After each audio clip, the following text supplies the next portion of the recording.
वारकरी संप्रदायातील थोर महात्मे व महाराष्ट्रातील विचारवंतांची दुर्मिळ कीर्तने, प्रवचने, व्याख्याने ऐकण्यासाठी सुरेश महाराज सूळ या यूट्यूब चॅनलला अवश्य सबस्क्राईब करून बेल आयकॉन दाबा. एथ वडील जे जे करीती तया नाम धर्म ठेविती, ये रतेची अनुष्ठिती सामान्य सकळ. संत शिरोमणी संत जननी संत सम्राट ज्ञानेश्वर महाराज भगवद्गीतेच्या कर्मयोग अध्यायातून लोकसंग्रह तत्वाचं रहस्य विशद करीत आहे. एथ वडील जे जे करीती यद्यदाचरति तत्तदेवेतरो जनाः सयत् प्रमाणं कुरुते लोकस्तदून वर्तते. असा भगवद्गीतेतला मूळचा श्लोक. यावर ज्ञानेश्वर महाराजांनी दोनच ओव्यामध्ये समग्र या श्लोकाचं अंतरंग विदग्ध वाणीत सुस्पष्ट शब्दात समर्पक आणि समर्थक भूमिकेतून विशद केलेला आहे. पहिला भाव असा, या विश्वामध्ये सर्वसामान्य जी प्रवृत्ती दिसून येते, प्रेरणा दिसून येते, ते जे आपल्याला हवं आहे तिकडे धाव आहे, जे नको आहे ते सोडण्याकडे आणि जे पाहिजे आहे ते मिळवण्याकडे अशी प्रवृत्ती होती. अंधकार ज्यांना नको आहे त्यांची धाव प्रकाशाकडे आहे. सूर्योदय केव्हा होईल, प्रकाश केव्हा पडेल,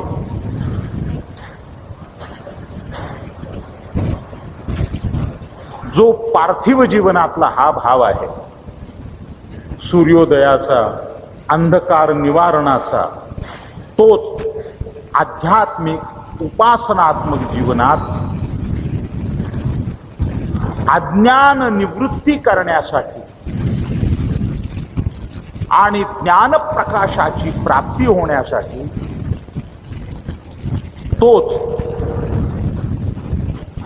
अंतर्मुख भूमिकेत, आध्यात्मिक भूमिकेत, उपासनात्मक मार्गाने वृद्धिंगत झालेला, उद्धारक झालेला असा हा सद्भाव आहे. ही प्रेरणा कशी आहे? दुःखाकडून सुखाकडे जाणारी, यातना, पराधीनता, सर्वसामान्यपणे जगात सुख आणि दुःख आपण ज्याला म्हणतो, ही संज्ञा सापेक्ष.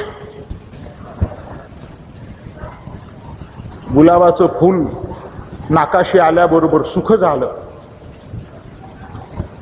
आणि तरवडाचं आल्याबरोबर दुःख झालं. एवढ्यावरून सुख दुःख निष्पन्न होत नाही. काही गोष्टी यत्तदग्रे विषमिव, ज्याचा प्रारंभ हा अतिशय तिरस्करणीय आहे, मारक आहे, परिणाम मात्र तारक आहे. हे लक्षात घेण्यात आलं. ज्याचा प्रारंभ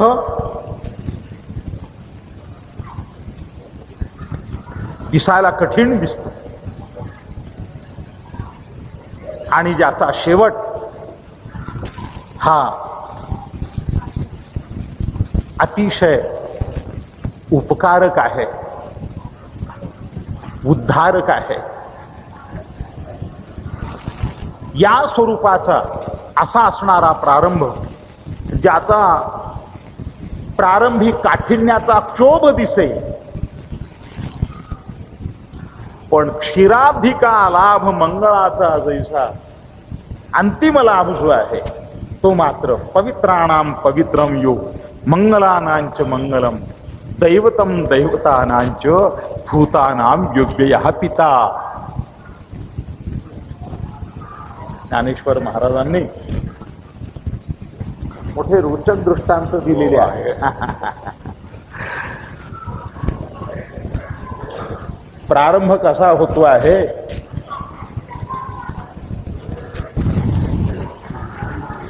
एखादा मैत्री करायला आलेला आहे, मित्रत्वाने सख्यत्व करायला आलेला आहे, तो कोण आहे माहित नाही. ज्ञानेश्वर महाराज त्याचा प्रारंभ मोठ्या कुशलतेने विशद करतात. सवचोर मैत्री चांग जवन पविजे ते दांग. पुढे हीच आवृत्ती आहे, पण वेगळ्या स्थितीतली आहे. सामान्य भली अंग न शिवे तव. सवचोर बाजार हाट करून खेड्यापाड्यातल्या मंडळींना गावी जायला काही वेळेला उशीर होतो. ज्या गावी बाजार त्या गावी ऐन वेळेला बाजारच्या वेळेत पाऊस झाला, ऐन संध्याकाळी पाऊस संपला, आता तरी काही मिळेल का म्हणून बाजार हाट झाला. जेवढं शक्य होतं तेवढं त्याने घेतलं. काही पैसे त्याच्याजवळ शिल्लक राहिले, मिळाला तेवढा माल खांद्यावर घेतला. आता सोबत कोण आपल्या? सायंकाळ झाली. वाटेवर असे काही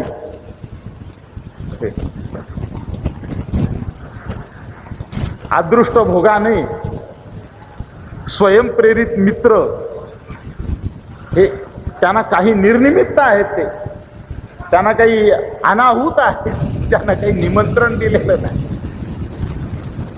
त्यांनी पाहिलं हे गबाळ घेऊन निघालेला आहे आणि बरोबर परिस्थिती त्याने, म्हणजे तो त्या ठिकाणचा, त्याला तो हेरून ही शिकार कशी धरायची, त्याने ते सगळं हेरून अवलोकन केलेलं आहे.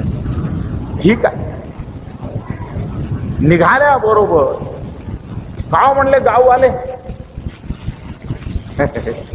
कोण गाववाले? कुणीतरी कोणत्या तरी गावातला असतो की. गाववाले हे नाव आले. काहीतरी करून एकदाची गळ्यात गळा घालून त्याचा गळा धरायचा कसा, याच्यासाठी ही मधुतिष्ठती. हा, या न्यायाने, या माधुर्याने त्याला गाव आले. कसं काय? अहो, मी म्हणले बराच वेळ झाला एकटाच इथं बसलो होतो, कोणी सोबत आहे का नाही? त्याच्याजवळ काहीच नाही,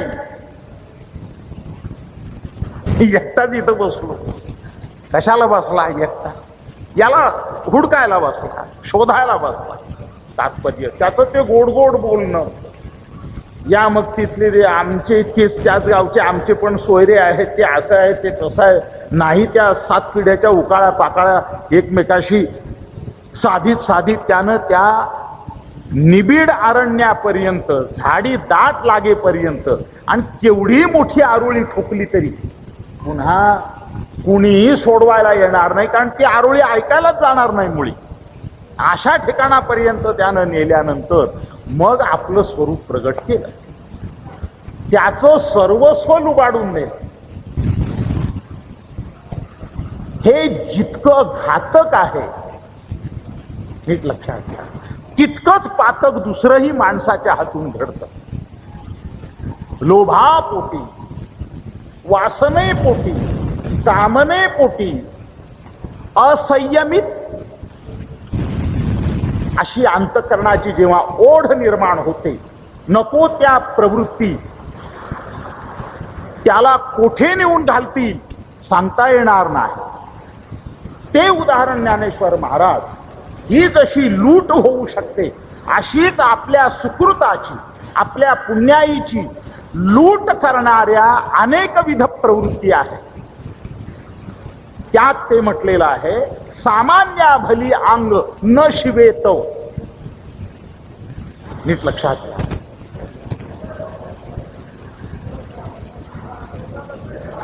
वेश्या भोगी कवडा वेचे, मग दारही चेपून येते. तैसे लाजीरवाणे दीक्षिताचे काय सांगू. इथेही तोच भाव अंतर्भूत आहे. या ठिकाणी सुकृताचा क्षय होतो, नाश होतो. प्रारंभ गोड आहे, पण शेवट त्याचा दोड आहे. अतिशय हानिकारक, अधपात करणारा असा शेवट आहे. मग तुम्हाला काय हवंय नेमकं? यत्तदग्रे क्षमीव पाहिजे का विषेंद्रिय संयोगात यत्तदग्रे अमृतोपमम पाहिजे? नीट लक्षात. अशा जीवनात अनेक विध गोष्टी आहेत. इथे ज्ञानेश्वर महाराजांनी एक वडील जे जे करीते, अतिशय साध्या भोळ्या याच्यात, म्हणजे घरगुती भाषेत या ठिकाणी कुठलाही, या ओवीच्या बाबत कुठलाही कोश पाहण्याची गरज नाही. आलं का लक्षात? पाहावाच लागला तर आपला दोष काही होतो काय एवढा पाहावा, कोश पाहण्याची गरज नाही. बोलता बोलता आपलं काही घसरत नाही ना कुठे, बा एवढं सांभाळावं. आणि ते कोणाला पाहून सांभाळा? वडील, ज्यांच्या पुण्याईने प्रेरित होऊन या नाम सप्ताहाचा प्रारंभ झालेला आहे, त्यांच्याकडे असणारी जी वडीलकी आहे ती फक्त ह भ प एवढ्याच बाबतीतली नव्हे. तस्मात् शास्त्रम प्रमाणन्ते कार्याकार्य व्यवस्थित. या संदर्भात माझं जे काही अंतःकरण आहे कृतज्ञतेने तयार झालेलं, ते मी लिखित दिलेलं आहे, झाकून ठेवलेलं नाही. तेव्हा त्याची पुनरावृत्ती न करता माझ्या सद्भावना मी ज्ञानेश्वर माऊलींच्या वचनांचा आश्रय घेऊन व्यक्त करतो आहे. या ठिकाणचं जे वडीलपण आहे ते आचारनिष्ठही आहे. अर्थात मूलभूत विचारनिष्ठ, मग आचारनिष्ठ. आणि त्याचा आदर्श जो आहे तो इतरांना शक्य असेल त्या सामर्थ्याप्रमाणे त्यांनी तो धारण करायचा आहे. आपल्याला धारण करता येत नाही, ज्या परवशतेमुळे. नीट लक्षात घ्या, असे प्रसंग असू शकतात. सगळंच खरं आहे यद्यपि सत्यम. आलं का लक्षात? असा बराचसा प्रवाह या लोकप्रवाहामध्ये उपलब्ध आहे. हे सत्य आहे, सगळं खरं आहे, सगळं खरं आहे, पण सांगून कोणी घ्यायचं ते अवघड आहे. आलं का लक्षात? या दृष्टीने त्यापेक्षा हेही ठीक तेही ठीक म्हणा किंवा खाली मान घाला, मग एक गोष्ट करा, आपलं धार्ष्ट्य नाही ज्या भूमिकेपर्यंत जाण्याचं किंवा तितकी सहिष्णुता अंतःकरणात धारण करण्याविषयीची नाही, तर कमीत कमी संत महात्म्यांच्या पासून, सज्जनांच्या पासून तत्तुल्य अधिकार असणारे जे पुण्यजन आहे, खऱ्या अर्थाचे पुण्यजन, का न म्हणी जे पुण्यजन असे नव्हे. ज्ञानेश्वर महाराजांनी ते मंगळ आणि पुण्यजन हे दोन्ही शब्द असे वापरलेले आहेत मुद्दाम. धगधगीत अग्निज्वाळ, आलं का लक्षात? आणि तया ते म्हणी जे मंगळ, त्याला कोण मंगळ म्हणावं? ता अर्थानं नव्हे, सत्य अर्थानं. ज्यांच्या ठिकाणी सुकृताची ठेव आहे अशा अंतर्बाह्य पूर्णपणे पुनीत पतित पावन असं आदर्श आचरण करणारा जो महात्मा आहे त्याच्या विषयीचा आदरभाव न भंगू देता, आलं का लक्षात, आपली क्षमता जाणून नतमस्तक होऊन, अर्थात उघडी गोष्ट आहे याच्यात क्षमा आधी मानली जातेच, मानावीच लागते, मागावी लागते आणि मग मानली जाते आपोआप. ते क्षमामूर्ती आहेत. या भूमिकेमध्ये एथ वडील जे जे आचरती, योगेश्वर भगवान श्रीकृष्णाने भगवद्गीतेमध्ये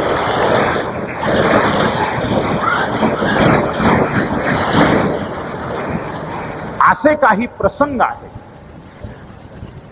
की ज्या ठिकाणी भगवद्गीतेचा एखादा विशिष्ट भाग हा समाप्त झालेला आहे, पर्याप्त झालेला आहे, असा प्रत्यक्ष श्रीकृष्णाच्या वक्तव्याच्या मुद्रेवरून तो भाव स्पष्ट होतो. आता या ठिकाणी असं म्हटलेलं आहे, भगवद्गीतेचा या विषयावर खूप विद्वज्जनांची विविध प्रकारे चर्चा झाली, चिकित्सा झाली आणि ही अष्टादशाध्यायिनी भगवद्गीता आणि तीही काव्य रूपामध्ये, हे रणांगणावर हे काव्य कसं शक्य आहे? रणांगण हे रणांगण आहे, तिथे कविता करायला अवकाश कुठे आहे? प्राणारवर येऊन बेतलेली आहे वेळ, ती रणधुमाळी चाललेली आहे, इतकं इतकं भयानक युद्ध आहे, घाई झाली माणसाला. आणि पुजारी जर नवीन असला, नीट लक्षात घ्या, त्याला म्हणा आरती कर बरं, तो आरती अशी लावतो, प्रयत्न करतो आरती करण्याचा, पण ते ताट असं हल्लं तर घंटी बंद पडते, घंटी वाजायला लागली ताट बंद पडतं. दोन्हीतलं एक नक्की घडतं. दोन्ही मी दोन्ही करीन, त्याला निष्णात पुजारी पाहिजे, ते जमत नाही. एक केल्यानंतर दुसरं दोन्हीही मला साध्य होईल असं संभवत नाही. दोन्हीही साध्य करण्याची क्षमता निराळी आहे. या न्यायाने या ठिकाणी एकीकडे कविताही रचायची आणि इकडे युद्धही, ही सामान्य नव्हे, ही युद्धनीती, तिचाही अवलंब, युद्धात होणारे प्रहार, शत्रूने विविध प्रकारचे रचलेले डावपेच, त्याला उत्तर द्यायचं आहे, सामान्य बाब नाही. मग तिथे कविता स्फुरलीच कशी? लक्षात घ्या, जिथे आपली प्रत्यक्षात सामग्री उरेल की नाही, आपण शिल्लक राहू की नाही, असा असताना कविता कशी स्फुरली? ठीक आहे, मग गीता ही काव्यरूप नव्हती, ठीक आहे, गद्यरूप असेल, पण गीतेचा भाव कोणता होता? इथे भावाला महत्व आहे का बाह्य फक्त शब्द रचनेच्या प्रकाराला महत्व आहे? या दृष्टीने अंतरंग भावार्थ तो ऐसा अर्जुन मैत्रीचा बुवासा, या न्यायाने अंतरंगातला जो सद्भाव आहे तो तेवढा घ्यावा. मग काहींनी भगवद्गीतेचा प्रथमाध्याय, द्वितीयाध्याय बस आणि तृतीयाध्याय हा शेवट मानलेला आहे. इथे भगवद्गीता समाप्त झाल्यावर रणांगणामध्ये युद्ध चालू झाल्यानंतर श्रीकृष्णार्जुनांचा संवाद आहे. युद्ध आता सुरुवात होणार आहे, बराच अवकाश आहे, असं झालेलं नाही. ज्ञानेश्वरीचा प्रारंभ वाचलाच म्हणजे लक्षात येईल. गीता ज्या सभामंडपात सांगितलेली आहे, तो सभामंडप मंदिराचा नव्हे, तो बाणांचा वर्षाव आहे. ज्ञानेश्वर महाराज ते वर्णन करताय. तळी बसलेला अर्जुन, त्याची व्याकुळ स्थिती पाहून योगेश्वर भगवान श्रीकृष्ण त्याला उपदेश देत आहेत. पण रणांगणात तोपर्यंत दोन्ही पक्षांचे प्रहार चालू झालेले होते. म्हणजे भगवद्गीता हा ग्रंथ सावकाशपणे शांतपणे एक वेळेस ही 60 उत्तराची कहाणी 5 उत्तरी सुफल संपूर्ण अशा प्रकारचं तिथे स्वास्थ्य नाही, शांती नाही. या प्रकारे प्राणावर बेतलेल्या स्थितीत भगवद्गीतेचं प्रतिपादन आहे. मग तिचा विस्तार 700 श्लोकापर्यंत कसा गेला वगैरे चिकित्सा तो विषय आता या ठिकाणी प्रतिपाद्य नाही. महत्वाची भूमिका जिथे जिथे गीता समाप्त झाल्यासारखी अशी विचारवंतांची काही मतं आहेत. त्यातला 3य अध्यायाच्या शेवटी भगवद्गीता समाप्त झाली आणि मग 4था अध्यायाचा प्रारंभ. त्यांचं म्हणणं काय, असे जी विद्वान मंडळी आहेत त्यांचं म्हणणं असं आहे, एवं परंपरा प्राप्तम मिमम राजर्षयो विदु. या प्रकारची जी वचनं आहेत ती वचनं असं सांगतात की एक परिशिष्ट म्हणा किंवा एक याच्यातला विभाग परिपूर्ण झालेला आहे आणि आता पुन्हा त्याची नवी उजळणी करण्यासाठी किंवा नवा उपोद्घात निर्माण करण्यासाठी नव्याने प्रारंभ करण्यासाठी पुन्हा परंपरा योगेश्वर श्रीकृष्णाच्या मुखामध्ये घालून ही वाणी वदवलेली आहे वगैरे वगैरे. ठीक आहे, हेच मत पुढे 10व्या अध्यायाच्या अखेरीला आणि इथे इमम विवस्वते योगम प्रोक्तवानहम अव्ययम हे 4था अध्यायाच्या प्रारंभी तिथे सर्व विभूती योग सांगितला आणि विभूती योग सांगितल्यानंतर 11व्या अध्यायाच्या प्रारंभी हे भगवान हे सर्व काही मी ऐकलेलं आहे, मला समाधान झालेलं आहे. आपला विभूती योग आपण प्रतिपादन केला, मोठा कृपाप्रसाद झाला, समाधान झालं मला आणि माझी प्रायः इथे पूर्णविरामात नव्हे पण स्वल्प विरामात मोहनिवृत्ती झालेली आहे अशी छोटीशी साक्ष अर्जुनाने या ठिकाणी दिलेली आहे. मग तिथे पुरे झालं होतं, इथे तरी गीता समाप्त व्हायला पाहिजे होती. नाही नाही म्हटले, आणखी ते विश्वरूप दर्शनाचं जे रहस्य आहे ते प्रत्यक्ष मूर्त होण्याच्या दृष्टीनं काही भाग अवशिष्ट राहत असल्यामुळे म्हणजे महाभारताचा जो विस्तार आहे आलं का लक्षात, जय भारत महाभारत या प्रकारे झालेला जो विस्तार आहे त्याच्या अंतर्गतच हाही विचार आहे असं काहींचं मत आहे. असतील मतांतर पण एक स्पष्ट आहे, योगेश्वर भगवान श्रीकृष्णाने ज्या भगवद्गीतेचं प्रतिपादन केलेलं आहे ती भगवद्गीता गीता सुगीता कर्तव्या किमन्यैहि शास्त्रविस्तरैहि या स्वयं पद्मनाभस्य मुखपद्मात विनुसृता. ही साक्षात योगेश्वर श्रीकृष्णाच्या मुखातली भगवद्गीता. काहींचं मत असं आहे, अनेकविध शास्त्र जगतामध्ये आहे, त्यातल्या त्यात षडशास्त्र ही प्रसिद्ध आहे. शिक्षा कल्पो व्याकरण निरुक्तो छंदो ज्योतिषम या न्यायाची षडशास्त्र प्रसिद्ध आहे. त्याही शास्त्रांच्या पेक्षा आध्यात्मिक शास्त्र हे अधिक बलशाली आहे, नीतिशास्त्र बलशाली आहे. मग या प्रकारच्या शास्त्रांची देखील अनेकविध प्रकारच्या ग्रंथामध्ये प्रतिपादनात्मक अशी निर्मिती आणि अभिव्यक्ती झालेली आहे. असं असताना इथे किमन्यैहि शास्त्रविस्तरैहि असं म्हटलं. इतर शास्त्रांचा विस्तार कशासाठी, काय त्या विस्तारामध्ये, पसारा सोडा आलं का लक्षात, विस्तार सोडा सार ग्रहण करा असं म्हणायचं. गीता सुगीता कर्तव्या या वचनामध्ये हे अंतर्भूत आहे. शिवाय सर्वोपनिषदो गावो योधा गोपाल नंदना पार्थो वत्सा सुधीर भोक्ता दुग्धं गीतामृतमहत याही गीता महात्म्य पर श्लोकामध्ये काय म्हटलेलं आहे तर साक्षात दशोपनिषद प्रमुख आचार्यांनी ज्याच्यावर भाष्य केलेलं आहे ती दशोपनिषद प्रमुख.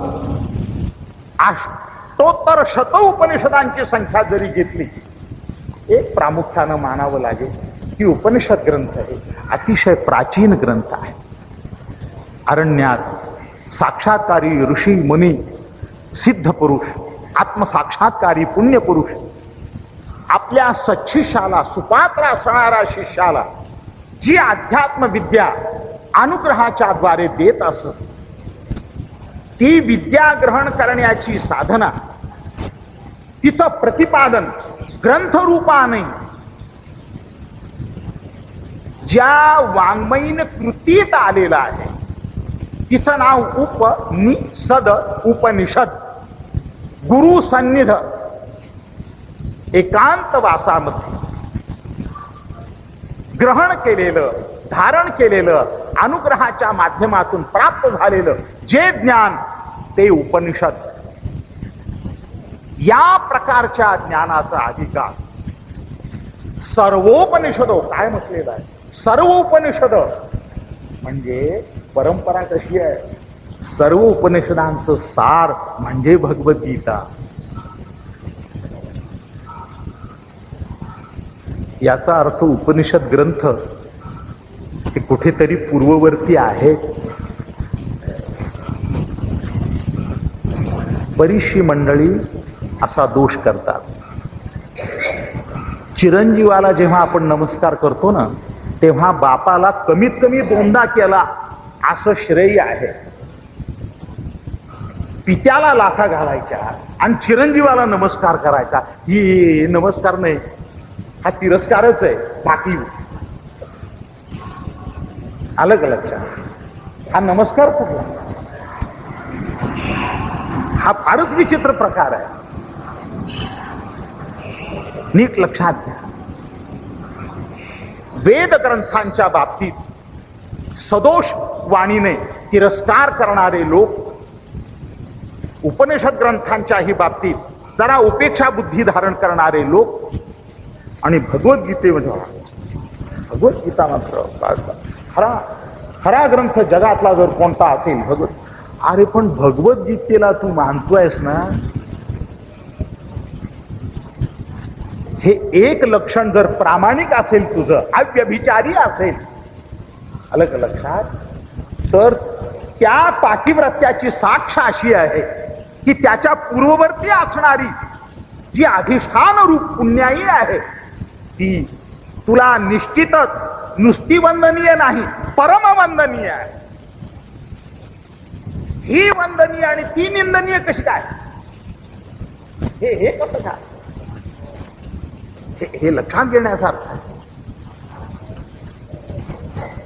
जेव्हा प्रभू रामचंद्र वंदनीय आहे तेव्हा दाशरथी राम, अहो तू राम राम ठीक आहे, पण प्रभू रामचंद्र आले कुणाच्या पुण्याईने? त्या पुण्याईचं अधिष्ठान मानलं पाहिजे. असं कसं? त्याला तुच्छ लेखणं अयोग्य लक्षण आहे. ते जर रामालाच आवडणार नाही तरी पण आम्हाला आवडणार, मग यानं अवघड आहे.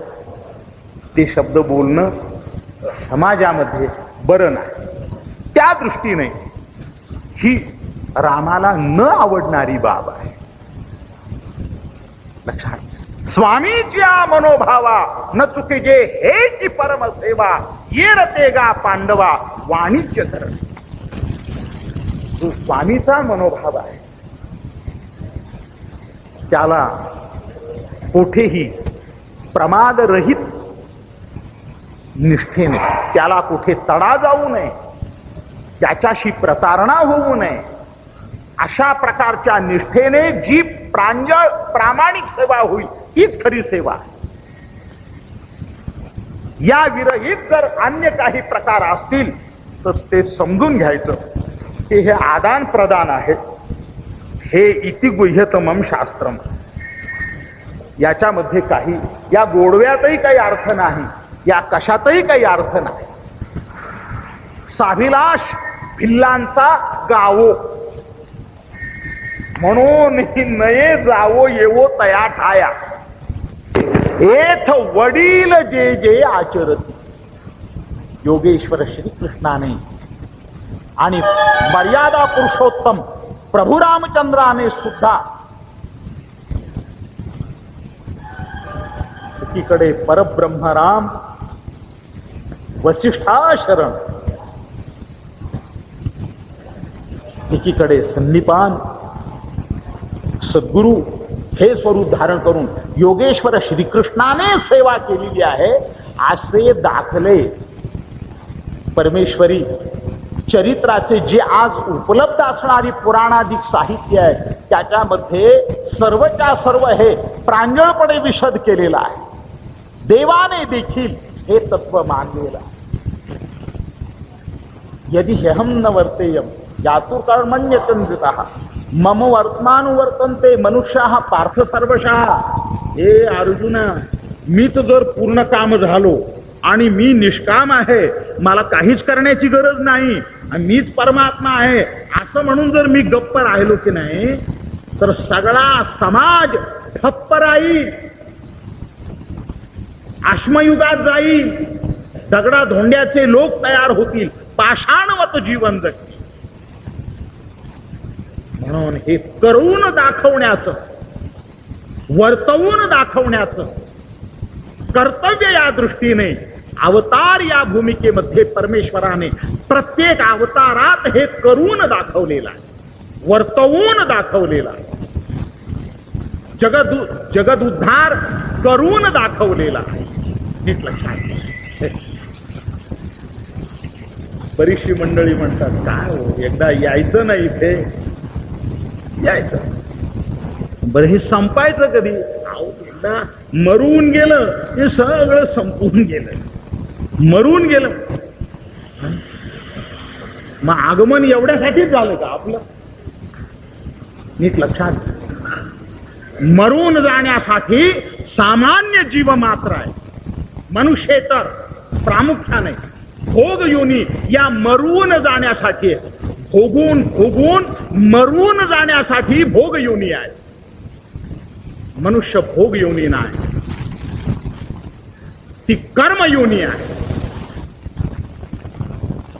तेही कर्म कशा प्रकारचं? वर्म जाणून घेण्याची पात्रता. वर्म जाणून कर्म केलं तर तेच कर्म धर्मरूप होतं. त्याचं नाव कर्म आहे, धर्म आहे. या प्रकारचं कर्म करण्याचा अधिकार फक्त मनुष्य योनीचा. माणसाचा जन्म हा मरून जाण्यासाठी नाही, तरुण जाण्यासाठी आहे, उद्धरून जाण्यासाठी. त्यासाठी अनुक्रम कोणता? एक कोण? लक्षात. आता कशी स्थिती आहे? बालपणी आपापल्या घरात निसर्गाने, नियतीने, आपल्या भाग्यवशात जर खरोखरच त्या बालकाची माता सुसंस्कृत असेल तर माता ही पहिलीच गुरु आहे. त्या बालकाची पहिली गुरु माता आहे. लक्षात घ्या अनुक्रम कसा आहे. त्यानंतर अनुक्रमे पुढे आता यज्ञोपवीत परिधान करताना नीट लक्षात घ्या, जो संस्कार आपण करतो त्या संस्काराच्या वेळेला तीर्थरूप वडील एका बाजूला, बटू एका बाजूला, ही स्थिती आहे. तेव्हा वडिलांना देखील गुरुस्थान आहे. प्रत्यक्ष गुरुग्रही ज्या वेळेला तो बालक छात्र स्वरूपामध्ये विद्या ग्रहण करण्यासाठी जातो ते प्रत्यक्ष गुरुच आहे. अन्नदाता, भयत्राता ही गुरुची लक्षणं आहेत विविध प्रकारची. या प्रकारे सद्गुरु कोण? लक्षात. गुरु अनेक असू शकतात. जो जो जयाचा घेतला गुण तो तो मिया गुरु केला जाण. गुरुसी आले अपारपण जग अवघे गुरु दिसे. गुरु अनेक असू शकतात, सद्गुरु एकमेव अद्वितीय. सत्याची साक्ष घेतलेला, अपरोक्ष अनुभूती घेतलेला, त्या अनुभूतीचा अनुग्रह आपल्याला देणारा, लक्षात घ्या. आणि त्या चरमस्थितीपर्यंत सर्व भावे योगक्षेमाची जबाबदारी वाहून आपलं पूर्णपणे रक्षण करणारा जो कोणी सद्गुरु आहे, हा सद्गुरु जसं ते ब्रह्म एकमेव अद्वितीय, तसा सद्गुरु देखील एकमेव अद्वितीय. तिथे कुठेही इकडे तिकडे सरकायला जागा नाही. या न्यायाने या जगतामध्ये कोणापासून काय घ्यावं, आता असं जगामध्ये खूप स्फुरण होतो गुरुमाऊलींच्या कृपाशीर्वादे. त्यामध्ये प्रबोधन हा एक शब्द आहे. जिकडे तिकडे हा या युगामध्ये अतिशय स्वस्त झालेला, अलग लक्षात. म्हणजे नाव प्रबोधन आणि प्रत्यक्ष परिणाम आणि क्रिया मात्र अवबोधन. प्रबोधनातून जागरण किती झालं याच्यापेक्षा लक्षात आलं का, शयन किती झालं, केवढा अंधकार निर्माण केला. प्रबोधनाचा परिणाम नीट लक्षात घ्या. जर प्रलयाप होत असेल तर त्याला प्रबोधन म्हणावं काय, व्याघात आहे. प्रबोधन कशासाठी, प्रसाद प्राप्त होण्यासाठी, प्रकाश प्राप्त होण्यासाठी. नीट लक्षात घ्या. प्रबोधनात जर प्रनाश होणारा असेल, लक्षात आलं का, नाश होणारा असेल, अविनाश कधी प्राप्त होणार आम्हाला. प्रबोधन कशासाठी नाही, समाज प्रबोधन. समाज प्रबोधन जो तो उठतो, भाषा कशी वापरतो त्यातल्या त्यात. आता हे व्यासपीठ हे सार्वकालिक नमन योग्य व्यासपीठ आहे, आलं का लक्षात. याच्यापेक्षा आणखी काही पीठ आहे. त्या पीठावर एकदाचा माणूस चढला चव्हाट्यावर, अशी काही पीठाची दुसरी आवृत्ती युग प्रवाहात निर्माण झालेली आहे. तेथे एकदा चढला तो आणि एकदा आम जनतेसमोर आला की त्याला थांब म्हणण्याची कोणाची ताकद नाही. तो आम जनतेसमोर आल्यावर सुटला एकदा कडाडी, कड्यावरून जसा धोंडा सुटावा सुटला. मग त्याचं ते प्रबोधन जागृत होतं. बंधू भगिनींनो, झाली सुरुवात.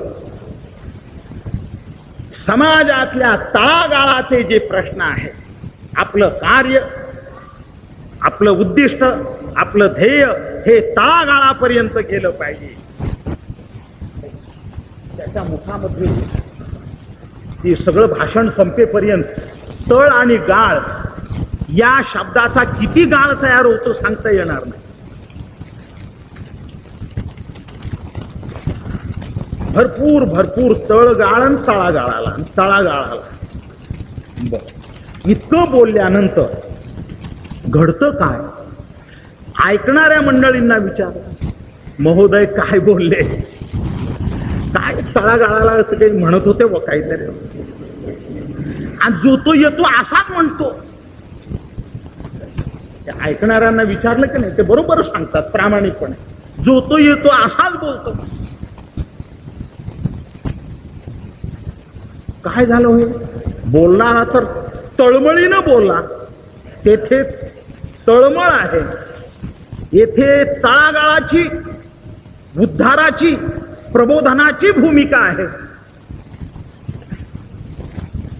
घाईमध्ये घोटाळा काय होतो तो सांगतो. तो शब्द सगळीकडचे बरोबर आहेत, अगदी तळागाळातले तेही बरोबर आहे, वर तळमळ आहे तेही बरोबर आहे, सगळं बरोबर आहे. पण याचं माध्यम जे आहे ते विचारात घेतलं पाहिजे, इतकं जरुरीचं आहे. हे पहा, तळ कुठे मुक्कामाला, त्याचंच नाव तळ की ज्याच्या खाली काही नाही, त्याला तळ म्हणतात. ज्याच्या खाली पुन्हा काही नाही त्याला तळ म्हणतात. त्याच्या वर साठलेला जो मळ त्याला गाळ म्हणतात. नीट लक्षात. आणि वरचा जो आहे ना त्याची तळ आणि मळ त्याला तळ, त्याची जी तळमळ आहे की नाही त्याची, तो वरचा वरच आहे, खालचा तळ खालीच आहे, दोन्हीच्या मध्यात गाळ आलेला आहे. तो वरच्याला खाली पोचू देत नाही, खालच्याला वरच्याचं ऐकू देत नाही.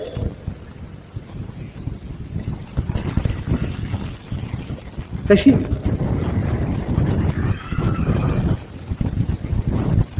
मिथ्याचार उच्चते. त्याचा परिणाम काय होतो, खालच्यात आणि वरच्यातली जी दरी आहे ही दरी आणखी दुरावते. तसं ऐक्य होणार. श्री क्षेत्र पंढरपूर नीट लक्षात घ्या, हे भक्ती मार्गाचं स्थान आहे. नुसतं स्थान नाही सज्जन हो, अधिष्ठान आहे. या अधिष्ठान रूप भूमिकेमध्ये येथे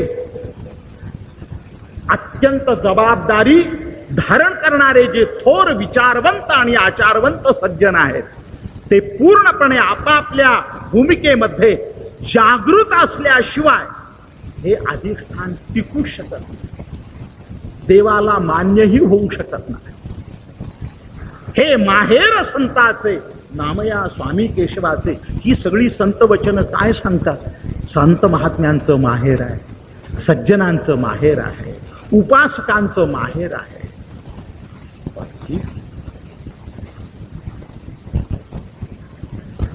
मग उपास्य काय आहे, योगेश्वर श्रीकृष्ण. त्याचं बालस्वरूप साक्षात युगे 28 या ठिकाणी विराजमान आहे भगवान श्री विठ्ठलराज. उगले बिंब अभंग स्वयंभ नाम हे सुलभ विठ्ठलराज. ते प्रत्यक्ष अभंग आहे, पण श्रीकृष्ण स्वरूप जर पांडुरंग असेल नीट लक्षात तर प्रत्यक्ष योगेश्वर श्रीकृष्णाची वाणी म्हणून मगाशी जी मतं सांगितली त्या मताबद्दल ज्ञानेश्वर माऊलींच्या पुढे क्षमाच मागणं भाग आहे. माऊलींची जी निष्ठा ती माऊलींच्या सर्व अपत्यांची निष्ठा. त्याचं नाव वारकरी. नीट लक्षात घ्या, तेथे निष्ठेशी व्यभिचार असणारा तो सुतराम वारकरी होऊ शकत नाही कोणत्याही परिस्थितीत. माऊलीची निष्ठा कोणती, भगवद्गीतेविषयी 700 श्लोक, अध्याया 18 लेख, परी देव बोलिले एक जे तुझे नाही. इथे गीता संपली, तिथे गीता संपली, इथे जोडली, तिथे जोडली. ही तपासणी ज्ञानेश्वर महाराजांनी केली नाही. नीट लक्षात. तेव्हा आपण तपासणी करणारे लोक नव्हतो, आपण उपासना करणारे लोक आहोत. उपासनेमध्ये सर्व भावे अंतरंगामध्ये जे सत्य आहे, परिणामी सत्य आहे, कल्याणकारी आहे, सर्वोद्धारक आहे, सर्वात्मक आहे, सर्वेश्वराला मान्य होणार आहे, असं ते सत्व, ते तत्व, त्याला महत्व देऊन आपलं जीवन सर्व भावे कृतार्थ करणारे जे उपासक महात्मे श्री क्षेत्र पंढरपूर हे त्यांचं आहे. हे फार महत्वाचं चिंतन आहे. लक्षात घ्या, या ठिकाणी योगेश्वर श्रीकृष्णाने शास्त्र ही संज्ञा कुठे वापरलीच नसती. तर शास्त्राच्या बाह्य देवाला बोलायचं असतं, तस्मात् शास्त्रम प्रमाणन्ते हे शब्द, या प्रकारची जी शास्त्रपूत भूमिका जिथे जिथे श्रुती स्मृतींचे अर्थ आपण की होऊनी मूर्त अनुष्ठाने जगा देत वडील जे, हे वडील आहेत. येथ वडील जे खरी, हे वडील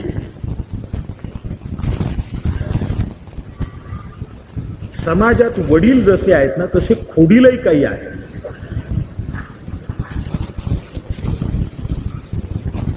ते वडील दिसूच देत नाही तो. आलं का लक्षात? त्यांचं कामच एवढं, वडिलापर्यंत जाऊ नका, जमलं तर आम्हालाच वडील माना. अरे लक्षात घ्या, हे मोठं दारिद्र्य आहे, दांभिकताही आहे. सर्वसामान्य भोळसट समाज काही वेळेला फसू शकतो, नाही असं नाही, परंतु हे टिकाऊ नाही. याचं पर्यवसान कोठे ना कोठे जे सत्य आहे ते निष्पन्न झाल्याशिवाय राहत नाही. या दृष्टीने या ठिकाणी एक महत्वाचं चिंतन आहे की समाजात भक्तिनिष्ठेच्या माध्यमातून, उपासना मार्गाच्या माध्यमातून, हरिभजनाच्या मार्गातून आपण जेव्हा याचा अर्थ असा आहे का की हे सगळे मार्ग शास्त्राला धाब्यावर ठेवून किंवा शास्त्राला तुच्छ लेखून किंवा शास्त्राला अपमानित केल्याशिवाय हे मार्ग संपादनच करता येत नाहीत, अशी काही संगती आहे काय? हे विपरीत आहे. लक्षात घ्या. एक आहे भोळा भाव देवा पाव, ठीक आहे ना, भाविक विश्वासी पार उतरले त्यासी, तुका म्हणे नासी कुतरक्याचे कपाळी, हे ठीक आहे ना. पण ही कुतरक्याची कपाळी ज्याचा सत्तर्क आहे तो कुतर्क, सगळं जगामध्ये जेवढं तर्क आहे तो फक्त कुतर्कच आहे आणि सत्तर्क संपले काय, असा त्याचा विचार करू नये. परमपूज्य पंडित प्राण शास्त्री महाराज यांची प्रत्यक्ष दर्शनाची पहिली वेळ नव्हे, तिसरी वेळ माझी जेव्हा चालू झाली, अधिक त्यांच्या कृपेने प्रेमाने जवळ येण्याचा प्रसंग थोडाफार लाभला. त्यावेळेला महाराज वाचू शकत नव्हते, दृष्टी फार क्षीण झालेली होती, परंतु चांगल्या प्रकारे बोलू शकत होते. जवळ गेल्यानंतर सुरुवातीला खात्री करून घ्यायची कोण आहे, समजावून घ्यायची आणि मग बोलायला सुरुवात करायची. त्या परिस्थितीत मी मुलाखत घ्यायला गेलो. वारकरी तत्वज्ञानांतर्गत स्वरूपात काही प्रबंध लेखन करावं अशी गुरुजनांच्या कृपाशीर्वादाने प्रेरणा झाली. काही सेवा आपण त्या श्रेणीवर केली, त्यातल्या अंतर्गत असणाऱ्या आशीर्वादांच्या माध्यमातलं हे एक महत्वाचं पसायदान गुरुजनांच्याकडून प्राप्त झालं. त्यांच्या मुलाखती मी घेतलेल्या आहेत. त्याच्यात शास्त्री महाराजांची मुलाखत माझ्याकडे आहे, ती मी अंतःकरणापासून जपून ठेवलेली आहे, महत्वाची आहे. या सर्व दृष्टीने ते बोलत बोलत काही चोखंदळ प्रश्न म्हणा,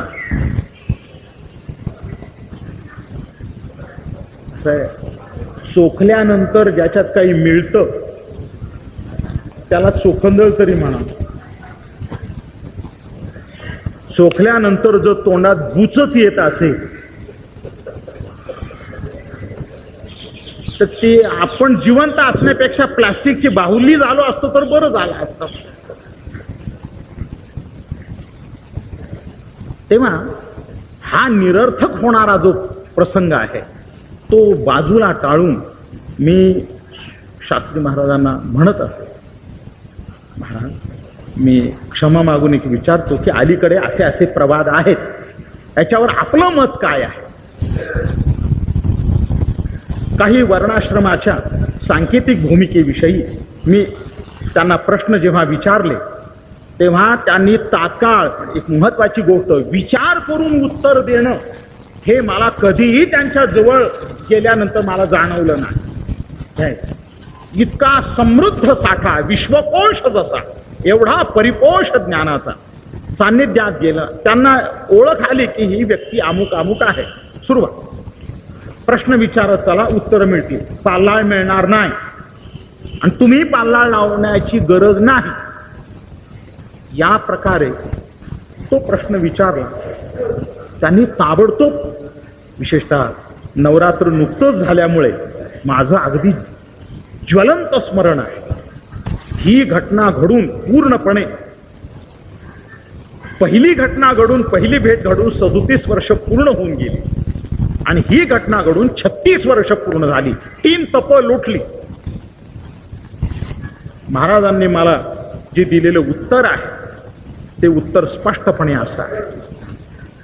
का म्हणले, तुम्हाला नवरात्रातली विधिकर्म काही माहीत आहेत का? मी म्हटलं फार थोडे. म्हटले मग लक्षात घ्या, नवरात्रामध्ये महाअष्टमीचा आणि नवमीचा जो दिवस येतो त्या दरम्यानच्या याच्यात आम्ही मातंगिनी पूजन करतो. त्यांनी स्वतः सांगितलेलं आहे, हे कुणाचं उच्छिष्ट मी आणलेलं नाही, कुठे वाचलेलं नाही, खुद्द त्यांनी मला स्वतःला सांगितलेलं आहे. कुणाचं पूजन करतो? माझ्याकडून काढून घेतलं पुन्हा. त्यावेळेला आमचा कोठे जातो म्हणले, तुच्छ भाव आणि आणखी हे असं ते आहे, अशा प्रकारचे जे आमच्यावर जे आघात केले जातात, त्यावेळेला हा संकेत कुठे जातो? फक्त एक गोष्ट आहे, त्याला काही मर्यादा आहे.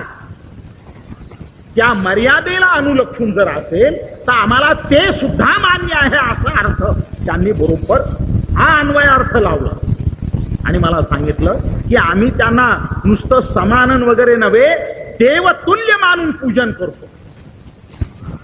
ज्याप्रमाणे देवतेचं पूजन करतो त्याप्रमाणे त्या व्यक्तीचं आम्ही पूजन करतो, त्यांना नैवेद्य देतो. मी थक्क झालो, कारण ही वीज माझ्या आयुष्यात प्रथमच कडाडली. कधी असा प्रकाश नाही. नेहमी असं आहे, अवतीभोवती नाव प्रकाशाचं, जीवन अंधकाराचं. लक्षात आलं का? जिकडे तिकडे प्रमादच प्रमाद, त्याच्यात पुन्हा प्रकाश कुठून पडायचा? या दृष्टीने एकच शब्द सम्यक ज्ञाता, या न्यायाने शास्त्री महाराजांनी आपलं जे जीवन व्यतीत केलेलं आहे, एक लक्षात घ्या, एखाद्याच मुद्द्यावर येऊन सर्व जीवनाची सर्व प्रकारची कसोटी त्या व्यक्तीवर लादणं योग्य नाही. केवढी क्षमामूर्ती, किती थोर अंतःकरण, प्रांजळपणे, कुठेही निर्व्याजवती, अद्वेष्टा सर्वभूतानां मैत्रः करुण एवच. आमच्या डोक्यामध्ये शास्त्री, पंडित, मी तुम्हाला सांगतो, संत, पंत आणि तंत असे 3 प्रकारचे कवी. एक पुस्तकच आहे, श्री म माटे यांचं प्रसिद्ध पुस्तक आहे, संत, पंत आणि तंत कवी. आलं का लक्षात? त्याच्यातला अनुप्रास कमी पडला म्हणून आता नवे विचारवंत तयार झाले. त्यांनी जंत त्याच्यात समाविष्ट करून त्याची एक भर टाकली. ज्यांना संतही माहीत नाही, त्यांना पंतही माहीत नाही, आणि तंत तर नाहीच नाही. तात्पर्य हे, त्यांचा मुक्काम जंत या श्रेणीत आहे असं समजायला काहीच हरकत नाही. त्याला पृथक्करण माहीत नाही, स्वच्छता माहीत नाही, मनाची नाही, जनाची नाही, स्पष्टता नाही. अमंगळ वृत्ती धारण करून आणि विकल्प धारण करून जर आपण कोणाकडे पाहू लागलो, नीट लक्षात घ्या, अवज्ञा. आता या मुद्द्यावर मला पूर्ण विराम करणं भाग आहे. क्षमा मागून हा शेवटचा संकेत सांगतो. पै अहितापासून काढी हित देवोनी वाढविती, नाही गा श्रुती परवती माऊली जगा. या माऊलीचं जीवन काया वाचा मने, ज्यांच्या ठिकाणी सर्व भावे अंतर्बाह्य स्थिरावलेला असेल, मनस्येकम वचस्येकम कर्मण्येकम महात्मनाम, असे जे महात्मे आहेत ते महात्मा माऊली याच संज्ञेला पात्र आहेत. त्याच्याबद्दलचा काट. माऊली माऊली तर सगळेच म्हणतात, माऊली माऊली माऊली. सोपा आहे, शब्दही सोपा आहे. आणि आपल्याला माऊली मिळवणं तर मिळून नाही मिळव, पण सावली तर मिळते. कशाची माऊली? सावली मिळाली, बरोबर. शिरायला मिळालं, गारवा मिळाला, सोय झाली, हीच माऊली आपली. नीट लक्षात. माऊली म्हणणं सोपं आहे, कटाक्ष सांभाळणं फार अवघड आहे. बाई अवज्ञा आणि कामना मातेची ठाई अर्जुना केली या दोन्ही पतना कारण होती.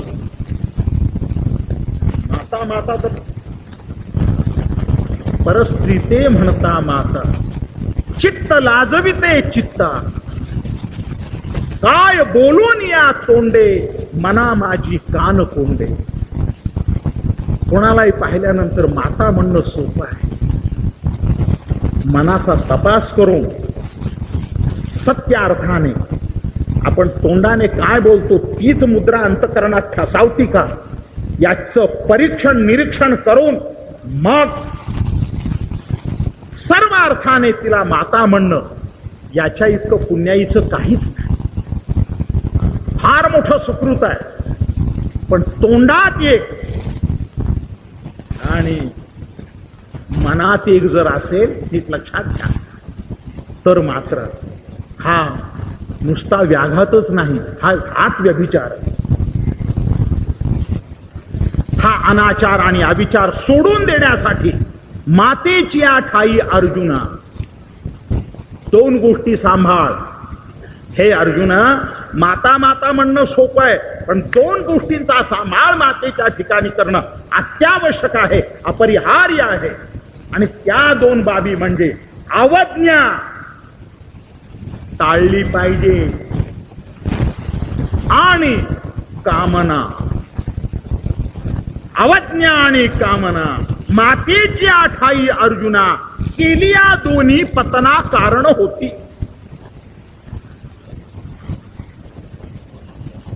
नुसतं माऊली म्हणून भागायचं नाही, माता म्हणून भागायचं नाही. तुझा भाता पोकळच राहायचा, हवा सुद्धा निघायची नाही, शिरायची नाही, पोकळ राहील. अवज्ञा आणि कामना या दोन्ही करू नको. सत्य अर्थाने माता ती माता म्हणूनच भजावी. त्या अर्थाने त्या एक पहिली गोष्ट, आपण अशा पुण्यपुरुषांच्या एकतर जवळ जात नाही. जवळ जाण्या इतकी अंतःकरणाची तयारी नसते. मनाची, जनाची, वातावरणाची शुद्धता नसते. नीट लक्षात घ्या, जिथे शुद्धता नाही तेथे सिद्धता नाही.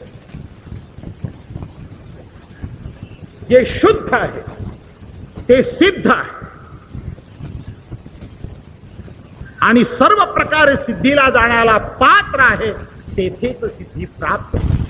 अशा अर्थाने या पुढती पुढती पुढती या ग्रंथ पुण्य संपत्ती सज्जन हो. जर हे भक्तीचं पीठ आहे, संत महात्म्यांचं या ठिकाणी अधिष्ठान स्वरूप सर्व सुकृताचं परब्रह्म स्वरूप पांडुरंग राय त्यांचं जर हे अधिष्ठान आहे, नीट लक्षात घ्या, तर या ठिकाणी सगळ्या द्वेषमूलक अवस्था, निंदनीय अवस्था, एकमेकाविषयी कपाळावर आठ्या पडाव्यात अशा अवस्था, आणि त्याही हरी भक्ती परायण या स्थितीमध्ये देखील ही चालूच. म्हणजे आता याला कोणतं काय म्हणावं, याला प्रत्येकाला एक एक पक्षाला नाव आहे. या पक्षाला नावच नाही, याला पक्षाघात एवढंच नाव आहे. तेव्हा उपकार व्हावेत समाजाला सांभाळण्यासाठी. कदाचित डाव्या अंगाचा झाला असेल तर उजव्या अंगाने तरी त्याचा सांभाळ करावा. लक्षात घ्या, त्या पात्रतेला आपण जाऊ नये. या दृष्टीने कोणी कोणाचं व्यंग न काढता सत्संग धारण करावा. आणि एक महत्वाचं चिंतन, शत्रोरपी गुणाग्राह्या, सद्गुण जर असतील ते जर वैर्यापासून जरी घ्यावेत, मग सज्जनापासून घेऊ नये. अरे नीट लक्षात घ्या. याच्यातला जो सद्भाव आहे, आपली कुवत आहे जो धारण करण्याचा, तो अवश्य धारण करा.